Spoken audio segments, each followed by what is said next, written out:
ఇక అంబర్పేటలో విషాదం, ముగ్గురు కుటుంబ సభ్యులు వాళ్ళు చనిపోవడం జరిగింది. అప్పుల బాధకు కుటుంబం బలి, నిద్రిస్తున్న భార్యను చంపి తండ్రి కొడుకుల బలవన్మరణం. హోటల్ వ్యాపారంలో నష్టాలే కారణమట. హోటల్ వ్యాపారంలో వచ్చిన భారీ నష్టాలు ఓ నిండు కుటుంబాన్ని బలి తీసుకున్నాయి. అప్పుల బాధ తాళలేక భార్యను హతమార్చిన భర్త ఆపై కుమారుడితో కలిసి ఆత్మహత్యకు పాల్పడ్డారు.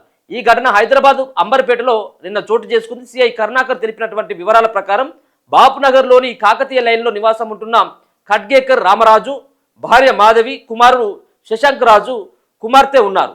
కూతురికి గతంలో వివాహం జరగగా రామరాజు కుమారుడితో కలిసి నాచారం, రామంతపూర్లో హోటల్ రెస్టారెంట్ల వ్యాపారాలు నిర్వహించేవారు. అయితే గత 2 ఏళ్లుగా వ్యాపారంలో నష్టాలు రావడంతో నాచారంలో ఉన్న హోటల్ను మూసివేయాల్సి వచ్చింది. రామంతపురంలో ఎంతో ప్రతిష్టాత్మకంగా నడిపిన ల్యాండ్ మార్క్ హోటల్ సైతం నష్టాల బాట పట్టడంతో దానిని ఇతరులకు అప్పగించి వ్యాపారం నుంచి బయటకు వచ్చారు.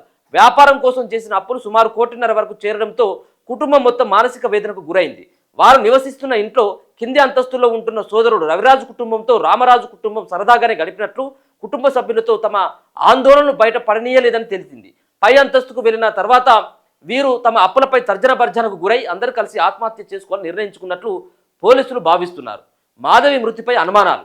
రామరాజు భార్య మృతదేహం ఉరివేసుకున్న స్థితిలో కాకుండా బెడ్పై పడి ఉండడం పలు అనుమానాలకు తావిస్తుంది.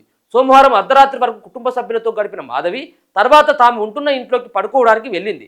ఆమె నిద్రపోయిన తర్వాత రామరాజు, కుమారుడు శశాంక్ రాజు కలిసి మాధవిని దిండుతో అదిమి చంపినట్లు పోలీసులు అనుమానిస్తున్నారు. అనంతరం రామరాజు ఓ గదిలో తండ్రికి సహకరించిన కొడుకు మరో గదిలో ఆత్మహత్యకు పాల్పడినట్లు పోలీసులు గుర్తించారు. తాము ఆర్థిక సమస్యలతోనే ఆత్మహత్యకు పాల్పడుతున్నట్టు సూసైడ్ నోట్ రాయడంతో పాటు మరణానికి ముందు తన స్నేహితుడికి వాట్సాప్లో చనిపోతున్నామంటూ మెసేజ్ పెట్టినట్లు తేలింది. అయితే స్నేహితుడు అక్కడకు చేరుకునేసరికి ఆ ముగ్గురు విగత జీవులుగా పడి ఉన్నారు. రామరాజు కుమార్తె అమూల్య ఫిర్యాదు మేరకు అంబర్పేట పోలీసులు కేసు నమోదు చేసుకుని దర్యాప్తు చేస్తున్నారు.